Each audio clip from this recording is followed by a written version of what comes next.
refreshing. But again, glad to see the electricity is still on, the roads are empty. And so, again, as we've been hearing from a number of people by morning, that daybreak, that would tell the story of just the true extent of the damage and power of Milton. Joining us now is a resident of Panama City who made it out of Georgia before the storm. Gary LeBlanc is the founder and CEO of Mercy Chefs, which is currently serving meals to victims of Helene in North Carolina. Gary, thank you for joining us. Thank you for the services that you provide. Obviously, your company serves victims, volunteers, first responders of natural disasters. What's the first thing that you consider after a storm like Milton passes and what we just saw in the wake of Helene? Well, the first thing we consider is getting in as quickly as we can to take care of those first responders, like law enforcement, search and rescue teams. Those men and women are out there on the front lines very often without any sustenance. So we want to get in and take care of them. Then we focus on the victims and then the other volunteer teams as they come in to do the work that's going to be necessary in the aftermath of this storm. Were you able to make any preparations to your own home before you left to Panama? We're all good. The homes are pretty well secured, so there's no worries there for our homes. But our heart is breaking for these people that are having to go through this. So we're prepared. We're going to go in. We're going to do everything we can, and we're going to take care of these people. Yeah, I think that many are in the same boat of just feeling heartbroken for people who are having to endure this, especially right on the heels of Helene. We know that you're currently in Macon, Georgia. What are the first things that you plan on doing as soon as you're able to make your way back home? Well, we're going to get in tomorrow down in the Bradenton, Sarasota, Tampa area. We have several sites. We're working very closely with the state emergency management officials on where the greatest need is going to be. And we will push our way to that greatest need, set up, and then begin feeding people. I know it's probably too early, but as a longtime resident of Miami and doing this service for first responders and victims for a long time, are you able, is there any indication in any way for you to be able to tell how Milton measures up to storms past? Well, this is the worst one they've seen in that area for a while. I mean, we've spent so much time in Florida over the last few years. Anyone that hits your home is a bad one, and this one's hitting an awful lot of people's homes. Gary LeBlanc, we thank you again for your time and your service to mankind. We really appreciate what you do. Thank y'all so much. Wind is crazy. And ABC's Whit Johnson once again joins us live from Tampa. Whit, give us a sense of, have conditions changed at all since we last spoke? It's the same thing, still the same powerful gusts. I was actually just talking to some of our meteorologists back there in New York to try to get a sense of really how much longer are we going to experience this. I think we still have a ways to go. I had to actually hang up the phone before I came on live with you, before I got the answer to that question.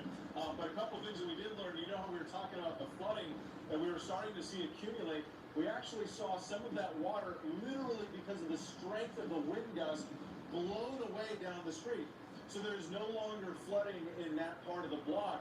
The wind has just washed the water away. But still, we're still seeing these incredibly powerful gusts.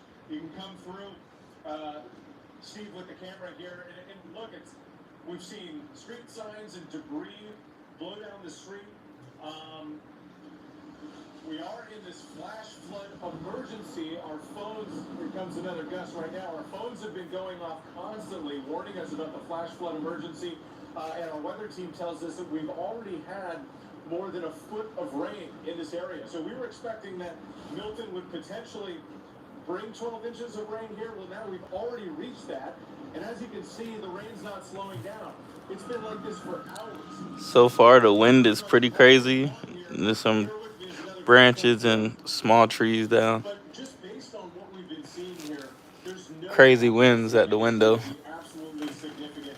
I do worry, Lindsay, about what we're going to see when the sun comes up in the morning. Mid-Tampa, no flood yet. And the fact Thank that God. winds have been so strong, Very strong winds, though. anybody out there who had any kind of emergency, Feel bad for anybody out in this storm right now. It's very strong winds. these streets have been completely empty. We've been out here for hours, have not seen a single vehicle drive by. When we moved here from when we were down on the river, we were among the last vehicles on the road. Since then, nobody's been out. We haven't seen emergency vehicles. We do know that The people on the coast evacuated. a number of places, more than 1 million people, 1.3 million people in the state of Florida already without power. And some energy officials told us that they could expect 1 million customers without power just around here in the Tampa metro area alone. They're also warning people to expect long delays in getting that power back on because not only Power did go out a couple times. Hurricane force wind gusts, you have Briefly. trees coming down. The ground has been incredibly saturated. This has been a heavy rain season, not only the summer but the fall. And then these two hurricanes back to back. Trees coming down, power lines down.